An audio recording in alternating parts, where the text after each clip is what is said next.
Cut. Hello guys, how are you? I hope all of you are good. सो आज की series में हम काफ़ी इम्पोर्टेंट चीज़ पर डिस्कशन करने वाले हैं। आज हम डिस्कशन करेंगे राजस्थान बजट के क्वेश्चंस पर। किस किस टाइप के क्वेश्चंस आपके एग्ज़ाम्स में राजस्थान बजट से पूछे जा सकते हैं। उससे पहले मैं आप सब लोगों को बता दूं, करंटोमिक्स द्वारा राजस्थान बजट की कंप्लीट सीरीज़ जिसके अंदर पार्ट 1 to पार्ट 4 हम लोगों के द्वारा बनाए गए थे, तो आप सब लोग पार्ट 1 से लेकर पार्ट 4 ज़रूर देखें। साथ में सब लोगों को उसके नोट्स बनाने हैं, आपको शॉर्ट नोट्स बनाने हैं। जो भी चीज़ें वहाँ पर मैंने बोली है उनको नोट डाउन करना है ताकि लास्ट टाइम पर आपके पास प्रॉपर नोट्स हो जिससे आप राजस्थान बजट के सारे क्वेश्चंस को सोल्व कर सको। तो आज मैं आपको यही दिखाने वाला हूँ किस किस टाइप के क्वेश्चंस राजस्थान बजट से पूछे गए हैं। इसके लिए मैं RS प्रीलिम्स का 2018 वाला पेपर, साथ में मेंस वाला पेपर भी आप सब लोगों को यहाँ पर दिखाऊंगा। क्या क्या टाइप के क्वेश्चंस पूछे जाते हैं, आपको किस किस टाइप से नोट मेकिंग करनी है, क्या क्या एस्पेक्ट्स यहाँ पर आपको इन्वॉल्व करने हैं। तो आपके प्रीलिम्स और मेंस के लिए आज की वीडियो काफ़ी इंपॉर्टेंट होने वाली है। तो सब लोग बिल्कुल एक्टिवली होकर इस वीडियो को सुनेंगे कि क्या क्या चीज़ें हमारे यहाँ पर काम में आने वाली है। साथ में मैं आप लोगों को कुछ क्वेश्चंस भी यहाँ पर करवाऊँगा। हम मैक्सिमम पार्ट क्वेश्चन से ही कवर करेंगे ताकि आप लोगों को सारी चीज़ें यहाँ पर सीखने को मिलेगी। साथ में हम जल्दी ही जो राजस्थान बजट की MCQs है वो हमारे टेलीग्राम चैनल पर आप सब लोगों को अवेलेबल करवा देंगे। तो जिन लोगों ने भी अभी तक टेलीग्राम ग्रुप ज्वाइन नहीं किया है वो उसे ज्वाइन कर लें। करंटोमिक्स के नाम से आपको टेलीग्राम ग्रुप अवेलेबल हो जाएगा, उसकी लिंक नीचे डिस्क्रिप्शन बॉक्स में भी अवेलेबल है, वहाँ से आप ले सकते हैं। तो स्टार्ट करते हैं आज का वीडियो। देखो आज हम क्या क्या डिस्कस करेंगे। हम प्रीलिम्स और मेंस के क्वेश्चन डिस्कस करेंगे जो राजस्थान बजट से पूछे गए हैं और पूछे जाने की मोस्ट प्रोबेबल चांसेस रहेंगे। दूसरा हम देखेंगे इस बजट से हमें क्या क्या सीखना है।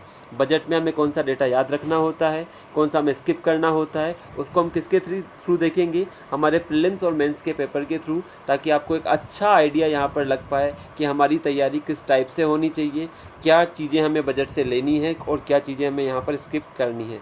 तो स्टार्ट करते हैं हम क्वेश्चन नंबर 1 से। तो आज पूरा का पूरा पार्ट हम क्वेश्चंस के थ्रू ही कवर करेंगे।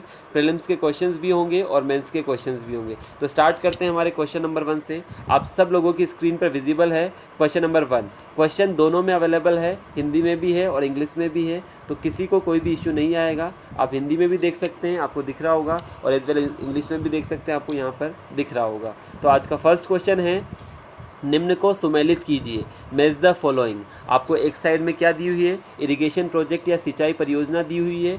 दूसरी साइड में क्या दिया हुआ है, कौन कौन से डिस्ट्रिक्ट्स को इससे क्या मिलता है, बेनिफिट मिलता है। तो आपके सामने 4 परियोजना है, सिद्धमुख परियोजना, नर्मदा परियोजना, जवाई परियोजना और जाखम परियोजना। अब देखो, अब आपको यहाँ से क्या क्या चीज़ें यहाँ पर याद रखनी है, जो मैं आप लोगों को सारी चीज़ें सिखाता हूँ। अब सोचो ये वाला क्वेश्चन पूछा गया, बजट में किसके बारे में जिक्र किया गया था, आपके बेणेश्वर धाम के बारे में। अब बेणेश्वर धाम के बारे में आपको पता होना चाहिए। मैं आपको दिखा देता हूँ, ये बजट में किसकी बात कर रहा हूँ, पिछले साल वाले बजट की बात कर रहा हूँ। ये क्वेश्चन आपके पिछले साल वाले बजट से कोरिलेटेड था। अगर आप देखेंगे यहाँ पर स्लाइड में आपको क्लियरली दिखा देता हूँ। आप देखो यहाँ पर बजट में दिया गया, आपको पता है बेणेश्वर धाम में 3 नदियों का क्या होता है, संगम होता है, या 3 नदियाँ यहाँ पर मिलती है जो राजस्थान की काफ़ी महत्वपूर्ण नदियाँ हैं, सोम नदी, जाखम नदी और माही नदी। और ध्यान रखना, आप लोगों के लिए जल्दी ही राजस्थान की मैपिंग भी आने वाली है, तो आप लोग बिल्कुल अलर्ट रहिए, सारी चीज़ें आपको यहाँ पर मिल जाएगी। तो हम बात करेंगे सोम नदी की, जाखम नदी की और माही नदी की। ये कहाँ पर है, आपके बेणेश्वर धाम में, जो कि कौन से डिस्ट्रिक्ट के अंदर है, डूंगरपुर डिस्ट्रिक्ट के अंदर है। तो आपको इतनी सी अगर इन्फॉर्मेशन होगी तो इससे आप काफ़ी ज़्यादा आइडिया लगा सकते हैं, लेकिन इसके लिए आपको मैपिंग का आइडिया भी होना चाहिए। आप एक बार मैप देखिए, आप देखोगे डूंगरपुर डिस्ट्रिक्ट आपको दिखाई दे रहा है, नीचे बांसवाड़ा है और प्रतापगढ़ है। ये तीनों डिस्ट्रिक्ट आप देखोगे बिल्कुल पास पास है। प्रतापगढ़ आपको पता है राजस्थान का नया जिला है, उससे पहले प्रतापगढ़ नहीं था। तो डूंगरपुर, प्रतापगढ़ और बांसवाड़ा, और उसके ऊपर कौन सा डिस्ट्रिक्ट है, उदयपुर। तो आपको मैपिंग की भी नॉलेज होनी चाहिए कि किस डिस्ट्रिक्ट की लोकेशन किस साइड पर है, वो ईस्टर्न में है, वेस्टर्न में है, नदर्न है, सदर्न है, कौन सी लोकेशन पर वो डिस्ट्रिक्ट पड़ता है। अब क्वेश्चन पर चलते हैं, देखो कितना इजीली आपको ये क्वेश्चन सोल्व करोगे।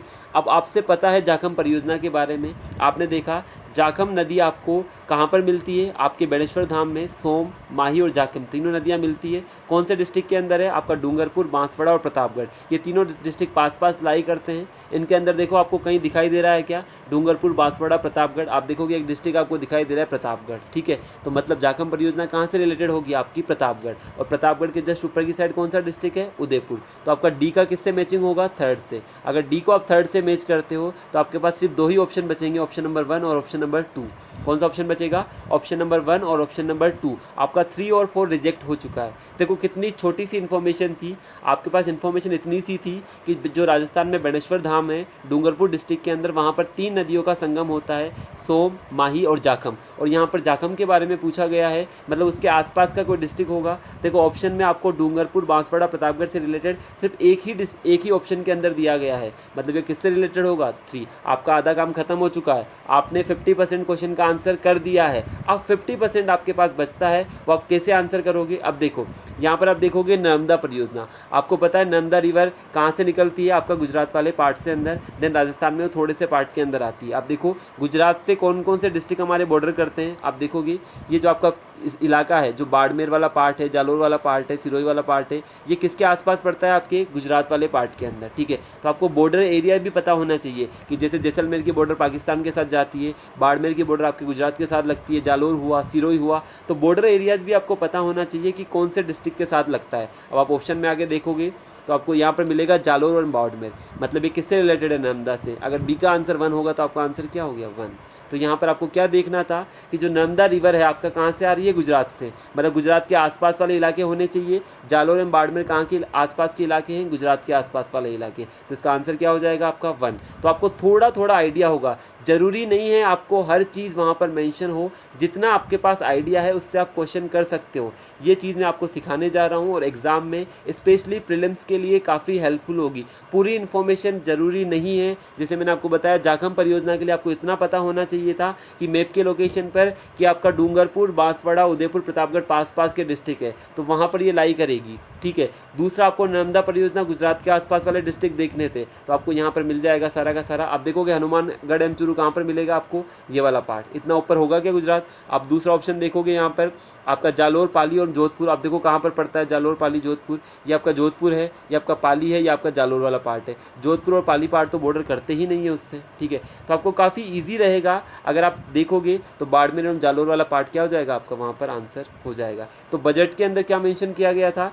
बजट के अंदर मेंशन किया गया था बेणेश्वर धाम के बारे में, उससे रिलेटेड उन्होंने पूछ लिया जाखम परियोजना के बारे में, ठीक है। और बजट के साथ साथ इकोनॉमिक सर्वे के अंदर नर्मदा का भी मेंशन था, ठीक है। तो वहाँ से आप देख सकते हैं कि जो आपके एग्ज़ाम वाले हैं 2 या 3 पार्ट को मिक्स करके क्वेश्चन बना लेते हैं, ठीक है। पहला क्वेश्चन आई होप आपको समझ में आया होगा। दूसरा क्वेश्चन और भी आपको अच्छे से क्लियर करेगा। देखो दूसरा क्वेश्चन क्या है आपका? दूसरा क्वेश्चन है निम्नलिखित में से कौन सा कथन सत्य है? Which of the following statements are correct. उन्होंने 4 पॉलिसी यहाँ पर दे दी, ठीक है। कितनी पॉलिसीज दे दी? 4 पॉलिसी दे दी, और उसके बारे में आपको बताना था कि राजस्थान की कौन कौन सी नीतियाँ हैं। एक आपको दे दिया इन्होंने संगमरमर वाली जो मार्बल डेवलपमेंट है। दूसरा आपको दे दिया राजस्थान की मिनरल पॉलिसी या राजस्थान की खनिज नीति, इंग्लिश वाले सामने देख सकते हैं लिखा हुआ है सारी चीज़ें। और साथ में आपको दे दिया डिस्ट्रिक्ट मिनरल फाउंडेशन, और लास्ट में दे दिया आपको Rajasthan minor mineral concession rules. तो आपको 4 दे दिया। अब मैं आपको बताता हूँ बजट के अंदर क्या मेंशन था। आप देखो बजट के अंदर क्या मेंशन किया गया था, आप पढ़ोगे यहाँ पर। जन घोषणा पत्र में अंकित संकल्प के अनुसार राजस्थान खनिज नीति 2015 की समीक्षा कर अप्रधान खनिजों के नियमों को सरलीकरण किया गया। मतलब राजस्थान खनिज नीति 2015 करेक्ट है। आपको इतनी सी इन्फॉर्मेशन थी कि बजट के अंदर किन किन पॉलिसीज़ का मेंशन किया गया, तो आपको लिस्ट बनानी होगी। जैसे आपने देखा कि सोलर पॉलिसी के बारे में, विंड पॉलिसी के बारे में, जिन जिन चीज़ का भी बजट में मेंशन किया गया है, जिन जिन नीतियों को भी बजट में मेंशन किया गया है, उनके अलग से आप लिस्ट बना लीजिए। ये आपको पढ़ने का तरीका होगा कि बजट से आप कैसे यूटिलाइज़ करेंगे। इसको आप मेंस में भी यूटिलाइज़ कर पाएंगे एज वेल एज आप प्रीलिम्स में भी इसको यूटिलाइज़ कर पाएंगे। तो आप यहाँ पर देखोगे, अब आपको यहाँ पर दिख रहा है ऑप्शन नंबर ब, जो क्या लिखा हुआ है राजस्थान खनिज नीति। अब एक बार ऑप्शन के अंदर देख लो आप। ऑप्शन के अंदर आप देखोगे तो आपका जो ऑप्शन बी है, ठीक है, राजस्थान मिनरल पॉलिसी वाला या राजस्थान की खनिज नीति वाला, वो आपको देखना है वो कहाँ कहाँ पर मिलेगा आपको। वो मिलेगा ऑप्शन 2 के अंदर और ऑप्शन 4 के अंदर। तो आपका 50% क्वेश्चन सोल्व हो गया। आपको सिर्फ इतना सा पता था कि राजस्थान मिनरल पॉलिसी का मेंशन आपके बजट के अंदर है, आपका 50% क्वेश्चन यहाँ से सोल्व हो चुका है, ठीक है, आपका 50% क्वेश्चन सोल्व हो गया, क्योंकि ब या जो बी ऑप्शन है वो कहाँ पर मिल रहा है आपका, या तो ऑप्शन 2 के अंदर है या ऑप्शन डी के अंदर मिलेगा। ऑल ऑफ दीज के अंदर भी बी मिलेगा ही मिलेगा, तो या तो आंसर 2 होगा या आंसर 4 होगा। 50% आपका काम खत्म हो गया। अब आपको सिर्फ ये पता करना है सी इसके अंदर आता है या नहीं आता, और सी आपको जब अगर आपने यूनियन बजट पढ़ा होगा, ठीक है, यूनियन बजट में आपको सी का मेंशन भी मिल जाएगा, तो आपका आधा काम यहाँ से हो जाएगा, आधा काम वहाँ से हो जाएगा। तो ये छोटी छोटी चीज़ें हैं जो आपके आंसर सोल्व करने में आपको मदद करेगी, तो आप इन सब चीज़ों को ध्यान में रखेंगे। अब तीसरा और एग्जाम्पल मैं आपको क्वेश्चंस के थ्रू ही देता हूँ ताकि आपको और अच्छे से यहाँ पर क्लियर होगा। क्वेश्चन नंबर 3 पर चलते हैं। देखो क्वेश्चन नंबर 3 आप यहाँ पर देखोगे। 3 से पहले हम 1 मिनट ये वाला क्वेश्चन देख लेते हैं ताकि आपको और भी अच्छा से क्लियर हो। क्वेश्चन नंबर 35 ये आप देखोगे। क्वेश्चन नंबर क्या किया गया है, पचपदरा बाड़मेर में जो प्रस्तावित ऑयल रिफाइनरी है ये किसका जॉइंट वेंचर है, किस किस को मिलकर ये बनाया गया है। Propose oil refinery at Pachpadra Barmer is a joint venture of, option देखो, ONGC एवं भारत सरकार, OIL एवं भारत सरकार, HPCL एवं भारत सरकार, HPCL एवं राजस्थान सरकार। आप देखो बजट में क्या मेंशन किया गया था, बजट का डॉक्यूमेंट मैं आपको दिखाता हूँ। देखो बजट में क्या मेंशन किया, सरकार ने पचपदरा रिफाइनरी सह पेट्रोकेमिकल कॉम्प्लेक्स परियोजना को अक्टूबर 2022 तक पूरा करने के निर्देश दिए हैं। ठीक है, इसका मेंशन किस में था, बजट के अंदर, जबकि इसका सारा का सारा मेंशन इकोनॉमिक सर्वे के अंदर भी दिया गया था। इस रिफाइनरी के अंदर क्या क्या चीज़ें आएगी, किस किस का कोलैबोरेशन होगा। तो आप देखोगे सरकार मतलब आपकी राजस्थान सरकार के बारे में बात की जा रही है, मतलब आप देखोगे भारत सरकार तो आप ऑप्शन से काट सकते हो, तो आपके पास ऑप्शन नंबर 2 बचा और ऑप्शन नंबर आपके पास क्या बचा, 4 बचा, क्योंकि ये किसके द्वारा लगाई जा रही है, राजस्थान सरकार के तत्वाधान में, या राजस्थान सरकार का जॉइंट वेंचर है किस कंपनी के साथ, HPCL के साथ। तो आपको ये देखना है जिस भी परियोजना का यहाँ पर मेंशन है उसके बारे में आपको इन्फॉर्मेशन लेनी ही लेनी है, ताकि आपको सारी की सारी चीज़ें वहाँ पर एग्जैक्ट क्लियर हो जाए। तो क्वेश्चन नंबर 3 आपको क्लियर होना चाहिए, जो आपकी बाड़मेर रिफाइनरी है, पचपदरा रिफाइनरी। और आपको जब मैंने बजट पढ़ाया था, जिन लोगों ने मेरी बजट सीरीज़ देखी है, मैंने वहाँ पर आपको क्लियरली बताया था, वहाँ इस वाले बजट में भी मेंशन किया गया है, बजट 2020-21 में भी इसका मेंशन है। और मैंने आपको बताया था कि HPCL एवं राजस्थान सरकार के जॉइंट वेंचर के थ्रू ये परियोजना चलाई जा रही है। इसकी प्रोजेक्ट कॉस्ट भी बताई थी, इसके फ़ायदे भी बताए थे। इसके लिए आपको हमारी बजट की वीडियो ज़रूर देखनी पड़ेगी ताकि इससे रिलेटेड सारी इन्फॉर्मेशन आपको वहाँ पर पता चल जाए।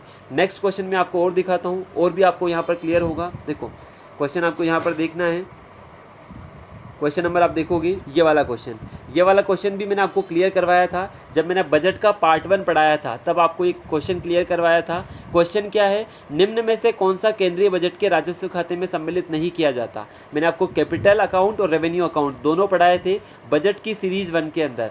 बजट की सीरीज़ का पार्ट 1 आप जाकर देखोगे तो आपको वहाँ पर मिल जाएगा, which one of the following is not included in the revenue account of the union budget, कौन सा इनमें से रेवेन्यू अकाउंट के अंदर नहीं आता। मैंने आपसे बोला था जितनी भी ब्याज की प्राप्तियाँ आती है, मैंने आपको ये बताया था कि सोचो राज्य सरकार ने किसी को लोन दिया हुआ है और लोन के थ्रू राज्य सरकार को वहाँ पर इंटरेस्ट मिल रहा है, तो वो कौन से अकाउंट में जाएगा, रेवेन्यू अकाउंट में जाएगा। अगर आपको कोई भी टैक्स मिल रहा है, चाहे रेवेन्यू आपका टैक्सेशन से हो चाहे नॉन टैक्सेशन से हो, वो सारा का सारा रेवेन्यू किस में आएगा, आपका कौन से अकाउंट में आएगा, रेवेन्यू अकाउंट में आएगा।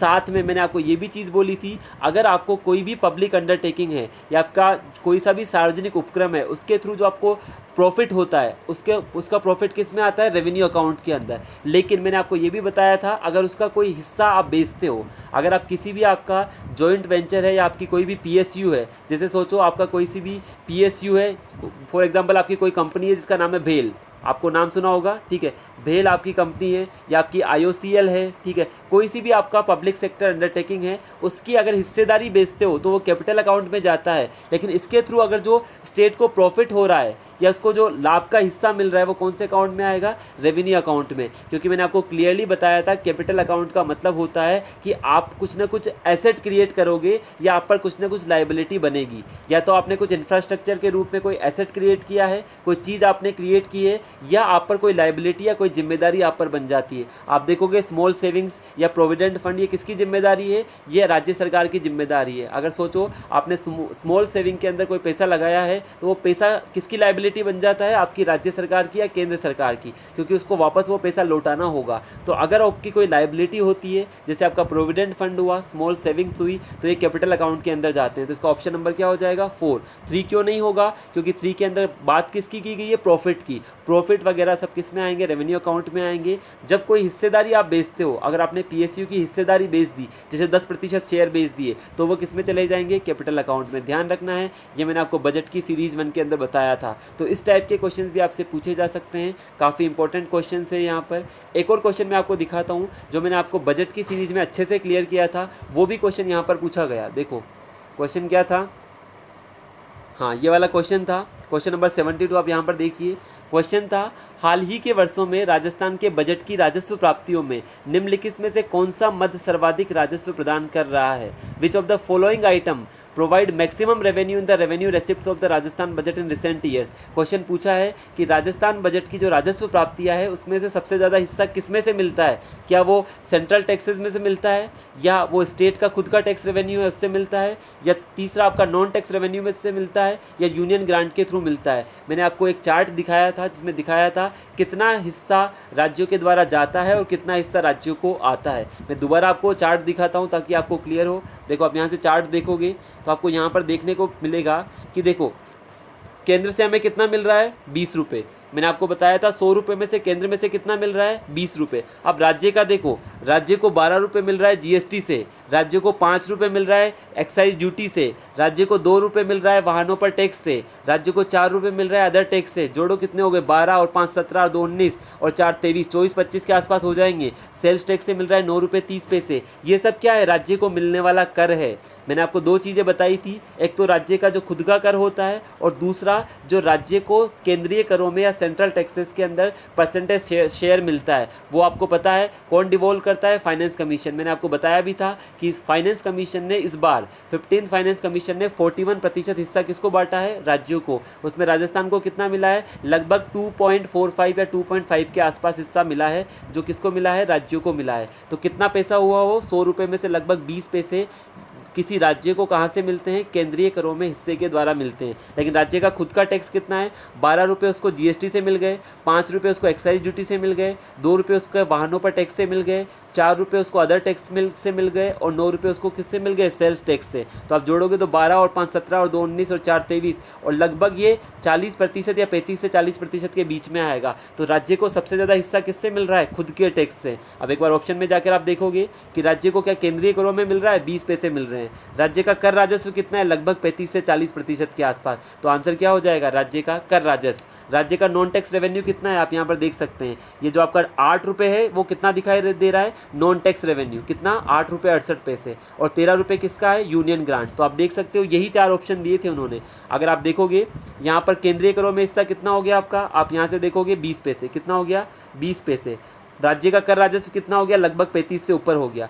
गैर कर राजस्व कितना हो गया, लगभग 8 रुपये के आसपास हो गया। ठीक है, केंद्रीय अनुदान कितना हो गया, लगभग 13 पैसे के आसपास हो गया। कौन सबसे ज़्यादा है, कौन सबसे ज़्यादा होगा, सबसे ज़्यादा होगा आपका राज्य का खुद का कर राजस्व। यही क्वेश्चन पूछा था। तो ये आज आपको मैं इसलिए दिखा रहा हूँ ताकि आपकी और भी चीज़ें क्लियर हो कि किस किस टाइप के क्वेश्चन पूछते हैं और हमें कितनी प्रिपेयर्डनेस यहाँ पर दिखानी है और किस तरह से हमको ये तैयारी यहाँ पर करनी है। तो मैं प्रीलिम्स के डिस्कस कर रहा हूँ, साथ में हम मेंस के भी यहाँ पर डिस्कस करेंगे। आगे बढ़ते हैं, देखो आगे और अब मैं आपको दिखाता हूँ। ठीक है, ये वाला क्वेश्चन भी आप देख सकते हैं, ये भी बजट में मेंशन किया गया था। राजस्थान सरकार ने राज्य में प्रथम कौशल विश्वविद्यालय की स्थापना कहाँ की। ऐसे भी डायरेक्टली क्वेश्चन आ जाते हैं। जैसे आपने देखा होगा, इस बार मैंने आपको पढ़ाया था, एक ऐप बनाया गया था जिसका नाम था A3। आपको पता होना चाहिए, आंगनवाड़ी वर्कर्स, आशा सहयोगिनी, ठीक है, और आपका जो ANM वर्कर्स थी उसके लिए A3 ऐप बनाया गया था। तो ऐसे काफ़ी सारे टर्म्स हैं जो इस बार बजट ने यूज़ किए हैं, उनसे रिलेटेड काफ़ी सारे क्वेश्चंस बनने के चांसेस है। हम उसके लिए आपके लिए मोस्ट प्रोबेबल क्वेश्चंस भी लेकर आएंगे कि क्या क्या इस सीरीज़ से आ सकते हैं। तो आप लोगों को सारी की सारी बजट की सीरीज़ देखनी है, अच्छे से नोट्स बनाने हैं और आज की सीरीज़ के बाद आपको ये भी पता लग जाएगा कि किस किस टाइप के क्वेश्चंस आपको यहाँ पर देखने को मिलेंगे। अब मैं कुछ आपको मेंस के क्वेश्चंस भी डिस्कस यहाँ पर कर लेता हूँ ताकि आपको और भी ज़्यादा यहाँ पर क्लैरिटी मिलेगी। कुछ मेंस के क्वेश्चंस भी हम देख लेते हैं। देखो इस एक और क्वेश्चन में आपको दिखा देता हूँ, इसका भी मेंशन किया गया था। आप देखो क्या पूछा गया था, राजस्थान में पहली बार निम्न में से किस परियोजना में फव्वारा सिंचाई व्यवस्था को अनिवार्य किया गया है। इंग्लिश में सामने लिखा हुआ है, in which of the following projects for the first time sprinkle irrigation system has been made compulsory in Rajasthan. उसका नाम था नर्मदा कैनाल परियोजना। इसका सीधा का सीधा मेंशन किया गया था आपके इकोनॉमिक सर्वे के अंदर। तो ध्यान रखना, बजट और economic survey it's key to achieve the your targets और key to achieve the your goals. तो ध्यान रखना, ये काफ़ी इंपॉर्टेंट चीज़ है जो आपके एग्ज़ाम में आपको काम आने वाली है। ठीक है, अब आगे कुछ मेंस के क्वेश्चन पर भी हम डिस्कस कर लेते हैं। देखो, मैं सबसे पहले डिस्कस करूंगा मेंस का क्वेश्चन ये वाला। ठीक है, ये इस बार भी मैंने आपको बजट में हाईलाइट करवाया था। ठीक है, क्वेश्चन क्या था, give name of 6 major initiative taken by Rajasthan government to improve health indicators in the state. राज्य में स्वास्थ्य संकेतकों में सुधार हेतु राजस्थान सरकार द्वारा उठाए गए 6 प्रमुख कदमों के नाम आपको बताने थे कि हेल्थ सेक्टर को लेकर राजस्थान गवर्नमेंट ने क्या क्या इनिशिएटिव लिए हैं। 5 मार्क्स में पूछा गया था, 50 वर्ड्स के अंदर आपको ये लिखना था। अब ये सारा का सारा मेंशन आपको बजट में मिला था। मैंने इस बार के बजट में भी आपको दिखाया था कि कौन कौन सी हेल्थ सेक्टर में राजस्थान की स्कीम्स है और राजस्थान हेल्थ सेक्टर में क्या क्या काम कर रहा है। जैसे कि अपन ने बात की थी निरोगी राजस्थान की, अपन ने बात की थी मुख्यमंत्री निःशुल्क दवा योजना की, अपन ने बात की थी मुख्यमंत्री निःशुल्क जांच योजना की, अपन ने बात की थी जनता क्लिनिक की। तो ऐसे काफ़ी सारे इनिशिएटिव है जो राजस्थान गवर्नमेंट लेकर आ रही है। जो वो मेंशन इस साल के बजट में भी था और पिछले साल के बजट में भी सारा का सारा लिखा गया था।